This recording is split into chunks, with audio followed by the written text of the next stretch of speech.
Vinitaly 2019 e anche Spiriti e anche Distilleria Roberto Castagnera. Allora, benvenuto Roberto, che edizione è questa del 2019? Per me è la 30esima su 53, quindi sono di veterani, ci ho creduto da sempre. Quest'anno il tema è vendere qualità, quindi non solo numeri, ma cercare di portare un valore aggiunto nei mercati nazionali e internazionali. In Italia siamo leggermente in deflazione, quindi si fa più fatica a vendere, abbiamo cercato dei mercati nuovi.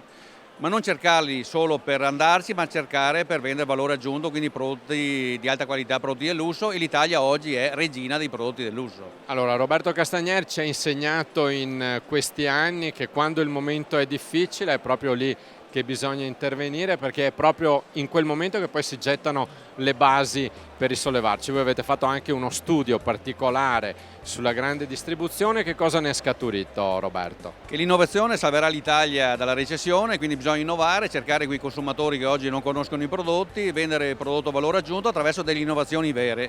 Quindi nel campo della distribuzione una scaffale più smart, più in grado di parlare al consumatore che deve subito trovare quello che ha bisogno di comprare, far crescere proprio nello scaffale i prodotti di alta qualità, quindi prodotti invecchiati, ma anche di innovazione, tipo la grappa di Prosecco Ice con capotino termico, che è una vera rivoluzione proprio nello stile di consumo, per cui la grappa bianca di Prosecco va servita fredda. Per servirla fredda bisogna metterla in frigorifero, e il frigorifero bisogna tenerla a temperatura giusta, in modo che quando si tira fuori dal frigorifero sia a temperatura di consumo ideale, che è più 3 gradi. Quindi capotino termico da mettere alla bottiglia perché la grappa sia sempre fredda. All'estero come sta andando? Roberto Castagnera è reduce anche da un'altra grande fiera, oltre al Vinitaly, il ProWein. Com'è andata, Roberto? È andata bene, io credo che proprio la linea di credere che l'Italia non possa vendere prodotti cheap ma prodotti di qualità sia la strada vincente. Dobbiamo vendere prodotti sartoriali, proprio fatti con la passione, col terroir, proprio con lo stile italiano.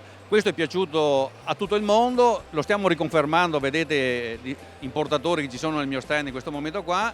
Il Made in Italy è un valore aggiunto, ma bisogna saperlo portare nei mercati giusti. Allora, gusto non solo per il prodotto, ma anche per l'involucro, e una delle cose più belle di Roberto Castagner la sta prendendo in mano adesso, Casta. Sì, Casta, al di là di essere una grande innovazione di prodotto, quindi una buccia senza vinacciolo distillata 5 volte per entrare nel mondo dei cocktail, dovevamo conquistare i barman italiani ma anche i barman internazionali, che la grappa è un elemento che può entrare a fare cocktail.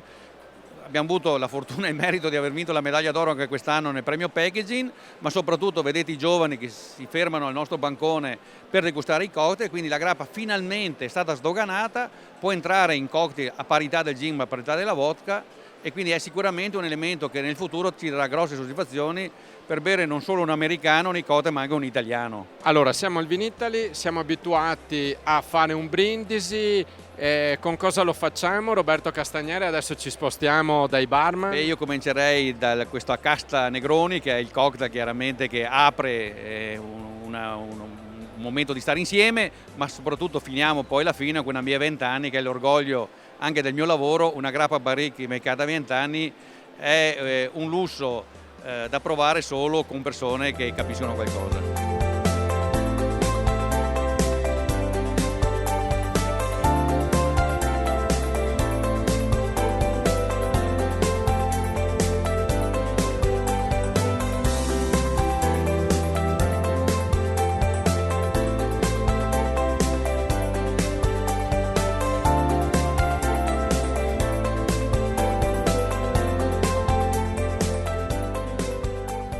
Ci ha raggiunti anche Giulia Castagnera. Allora, per questo brindisi come sta andando il Vinitaly, Giulia? Siamo contenti, come potete vedere oggi lo stand è pieno di gente, quindi un sacco di curiosi che vogliono provare finalmente il cocktail con la grappa. Allora, un brindisi alla distilleria Castagnere, viva Castagnere, viva il Vinitaly!